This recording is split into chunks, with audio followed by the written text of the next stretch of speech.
আসসালামু আলাইকুম guys, welcome back to my channel. আজকে আমি ওল ভর্তার রেসিপি নিয়ে উপস্থিত হলাম আপনাদের মাঝে। চলুন রেসিপিটি দেখে আসি।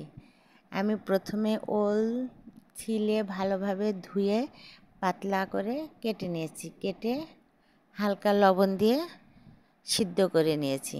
সিদ্ধ করে এইভাবে মেশার দিয়েও ম্যাশ করতে পারেন, চামচ দিয়েও করতে পারেন, যে কোনো জিনিস দিয়ে ভর্তাটা করে নিলেই হবে। আমি এদিকে পেঁয়াজ হালকা করে ভাজতে দিয়েছি, আর এখানে নিয়েছি 1 টেবিল চামচ সরিষা। মিহি করে নয়, মানে আদা বাটার চেয়ে সামান্য একটু বেশি।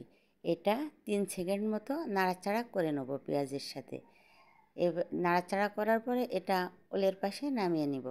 ওলটা আমি গরম থাকা অবস্থায় মিক্স করতে হবে, নাই এটা গোটা গোটা দলা বেঁধে থাকবে। আমি বেশ কিছু শুকনা মরিচ ভেজে উঠিয়ে রেখেছিলাম, সেই তেলের ভিতরেই পেঁয়াজটা ভাজতে দিয়েছি। এবার লবণের পরিমাণটা সামান্য দিতে হবে, কারণ লবণ দিয়ে সিদ্ধ করা আছে। এবার লবণ দিয়ে শুকনা মরিচটা ভালোভাবে মাখিয়ে নিব।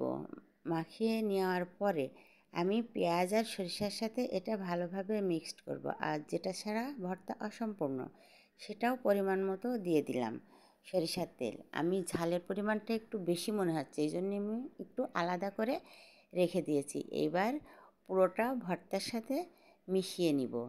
এই ভর্তাটা খেতে কিন্তু অসম্ভব মজার।